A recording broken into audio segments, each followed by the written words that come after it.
Hey guys, welcome back. Today let's master Codeforces 279B-Books. When Valera has some free time, he goes to the library to read some books. Today he has 10 minutes to read. That's why Valera took in books to the library. For each book, he estimated the time he's going to need to read it. Let's number the books from 1 to n. Valera needs AI minutes to read the ith book. Valera decided to choose an arbitrary book, number I, and read the books one by one starting from this book. In other words, he will read book number I, then I plus 1, then I plus 2, and so on.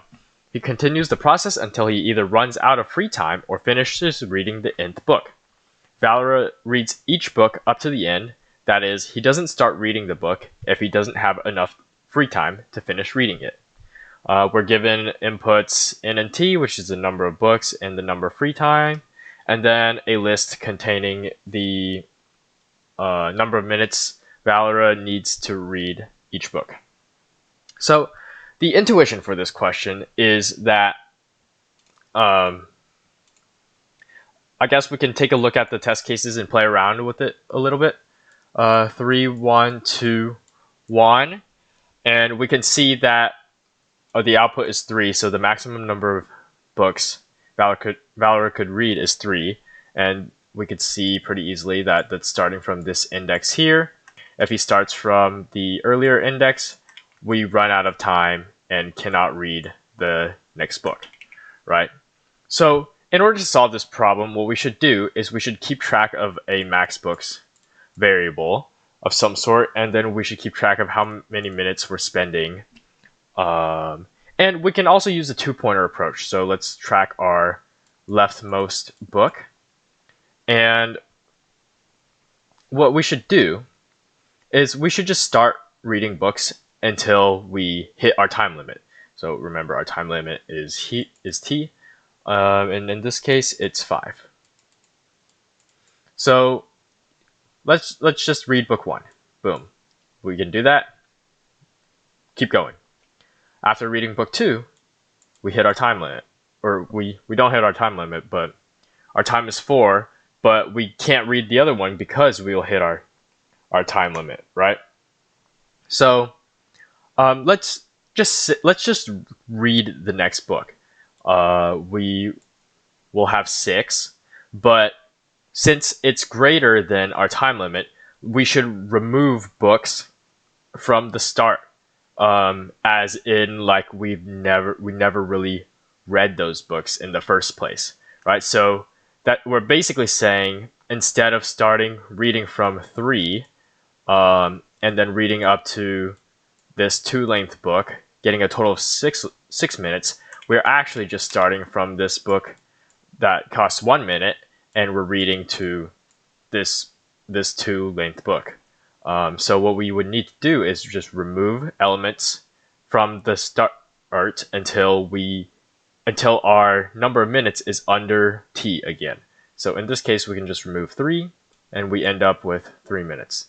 And then we'll keep chugging along. We'll obviously increment our L index to say, instead of starting at index 0, we start at index 1 now. So we keep chugging along, and we can read 1 book, so we'll be at 4 now, and then we still haven't hit our time limit, but we hit the end of the array. So that at that point, we're done. We can check the other test case and see, just to give y'all more of an example of how this works. We're given an array length 3 and 3 minutes, so t equals 3. And then we're given 2, 2, 3. So what we need to do is just read 2 like normal, read the first index like normal. Our left is at 0, our max is at 0 right now, and our min minutes used is 0. After we read 2, our minutes used is 2. It's still under, so we can keep reading.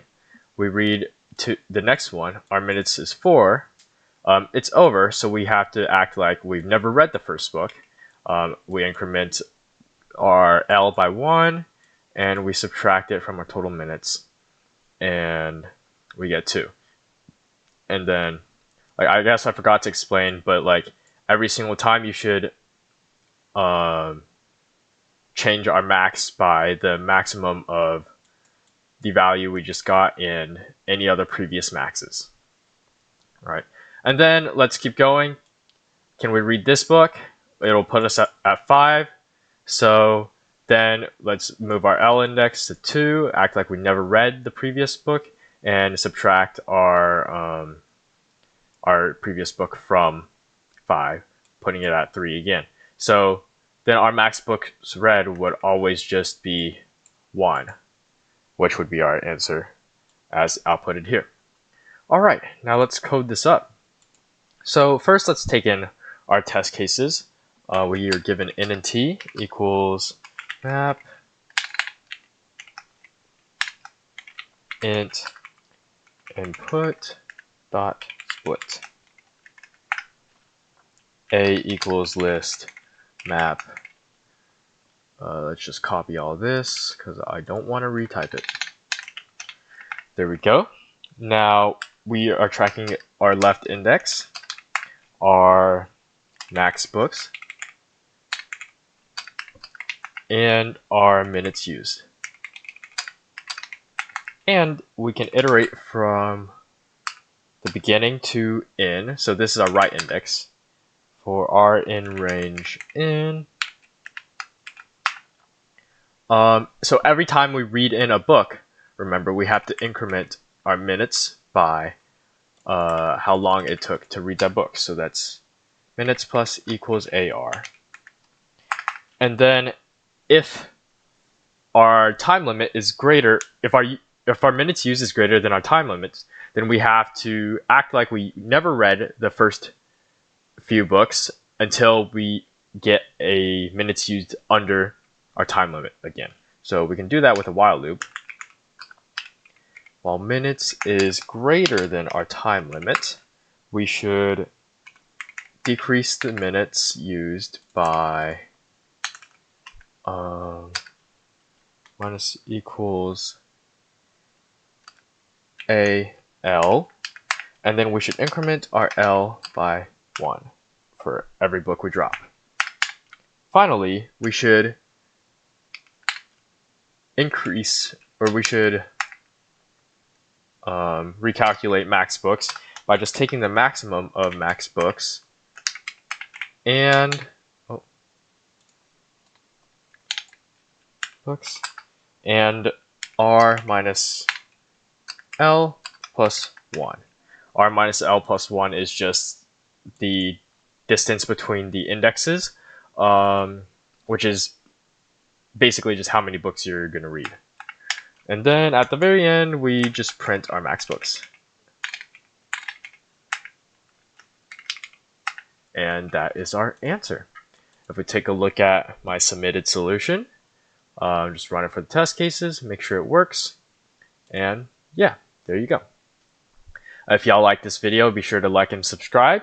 I'll see y'all guys next time. Bye.